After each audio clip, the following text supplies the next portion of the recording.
Good day. I am Carl Jung. You believe you are in control of your life. You believe you wake each morning and to care for your aging mother, to nurture your children, to pursue your career. But I must tell you something uncomfortable. You are not choosing. You are being chosen. Within you, beneath the surface of your awareness, ancient forces are at work. Forces that have guided human behavior for hundreds of thousands of years. Forces we inherit not through our personal experience, but through the entire history of our species. You, the 47-year-old woman answering your mother's call while your teenager demands attention and your employer expects results, you are not experiencing a scheduling problem. You are experiencing what I would call a collision of archetypal energies that your conscious mind was never designed to contain simultaneously. Today, I wish to speak to those of you they call the sandwich generation. But I will not offer you time management tips or self-care routines. Instead, I will show you what is truly happening in the depths of your unconscious mind, and why you feel as though you are losing yourself. Because you are. Let me first explain how the psyche, your complete psychological being, is structured. At the surface, you have, this is where you experience yourself as you. At the center of consciousness sits the storyteller that creates continuity in your identity. The ego says, I am a good daughter, I am a capable mother, I am a competent professional. The ego then constructs a mask, if you will, which you present to the world. The persona you post on social media, the persona you wear at work, the persona that says, I'm managing just fine, when you are in fact drowning. But beneath consciousness lies something far more vast. I separated this into two realms. First, the my personal unconscious. All the memories, feelings, and truths about yourself that your ego has deemed unacceptable and repressed. The rage you felt toward your mother yesterday, the resentment toward your children, the fantasy of simply disappearing. These are pushed down, hidden from your awareness. But deeper still exists what I called the collective unconscious, and this is where your true crisis originates. The collective unconscious contains archetypes, universal patterns of human behavior and psychology that we inherit through the entire chain of human evolution. These are not learned. They are built into you, like instincts, like reflexes. When your parent becomes frail, something awakens in you. An ancient pattern, the caregiver archetype. Millions of years of human tribes caring for elders. This is not your choice activating. This is an inherited program running automatically. Similarly, when your child needs you, the ore surges upward, the primal drive to protect, nurture, sacrifice. And simultaneously, the provider archetype, the warrior archetype. Your need to secure resources, prove competence, establish your territory in the modern tribe we call career. You see the problem now, yes? According to your research, nearly 1 in 4 adult caregivers also care for a minor child. Almost half of adults aged 40 to 59 find themselves in this position. This is not coincidence. This is a mass archetypal activation, millions of people experiencing simultaneous eruption of incompatible psychological programs. Your ego believes it is driving the car, but the car is being driven by forces in your unconscious that do not communicate with each other, do not coordinate, and certainly do not care about your schedule.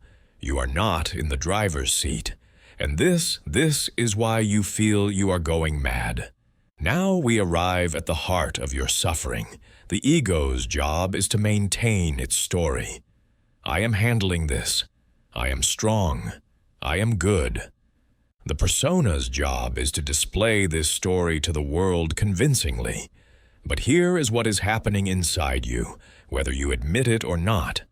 Yourself, your authentic totality, is dying. The self is not the ego. The self is not the persona. The self is who you actually are. Beneath all masks and stories, the self contains everything: your desires, your limits, your darkness, your light, and the self is screaming at you.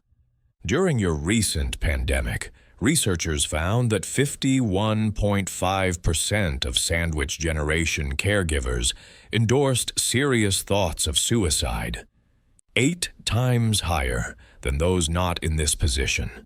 Let me be very clear.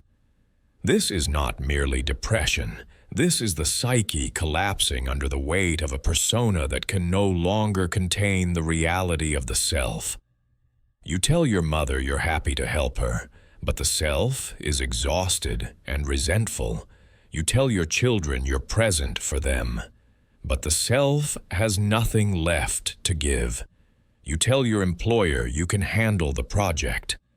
But I have seen this pattern hundreds of times in my practice. The patient sits before me, smiling, composed, telling me everything is fine, healing to admit that one is sick. So what is the solution? I spent my entire life developing what I called the process of making the unconscious conscious, of integrating the shadow, of bringing the persona into alignment with the authentic self. I wrote, "Man's task is to become conscious of the contents that press upward from the unconscious. As far as we can discern, the sole purpose of human existence is to kindle a light in the darkness of mere being. For you, in the sandwich generation, individuation requires 3 movements. First, radical self-honesty. Stop lying to yourself. Stop performing the persona when you are alone with your own mind. Sit down, close your door, and ask yourself, what do I actually feel right now? Not what you should feel. Not what a good daughter, good mother, good person would feel. What do you actually feel? Can you admit the resentment? Can you admit the rage? Can you admit that sometimes, in your darkest moments, you wish everyone would simply leave you alone forever? This admission, this is not moral failure. You must learn to hold both truths simultaneously. I love my mother, and I resent the burden of her care. I love my children, and I feel rage at their demands. I want to be a good person, and I contain the capacity for cruelty and abandonment. The shadow does not disappear when acknowledged. Instead, it becomes visible, manageable, integrated into the whole of who you are.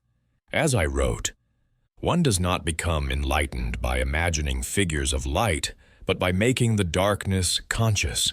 Your darkness is not your enemy. It is a part of your completeness. Third, authentic action. Once you have admitted the truth of your shadow, you must act from the self, not the persona. This means saying no when the self has reached its limit, even when the ego wants to maintain its story of being strong and capable. This means asking for help, even when the persona fears looking weak. This means admitting to your family, I am not okay. I am suffering. I need things to change. Society will not like this. Society prefers your persona. Society wants you to keep performing the role. But society is not living your life.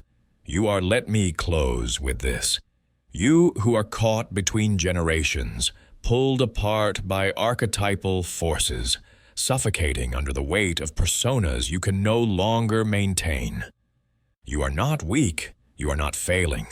You are experiencing what happens when the unconscious breaks through into consciousness. This is painful, terrifying, disorienting, but it is also the opportunity for transformation. The psyche does not create crises randomly. It creates crises when growth is necessary. When the old structures can no longer contain who you are becoming, you are being forced to individuate, to become conscious, to integrate your shadow, to discover who you actually are beneath all the roles and expectations. This is the most difficult work a human being can undertake, but I can tell you from decades of practice, it is also the most essential work. The privilege of a lifetime, I once wrote, is to become who you truly are. Your crisis is your invitation. Will you descend the stairs into your unconscious and meet yourself honestly in the darkness? Or will you continue running, continue performing, continue fragmenting until there is nothing left to fragment? The choice, ultimately, is yours. But the unconscious is patient. It will wait, and it will keep breaking through until you finally listen. Until you make the unconscious conscious, it will direct your life, and you will call it fate. Carl Jung. Subscribe for more depth psychology. What shadow have you been avoiding?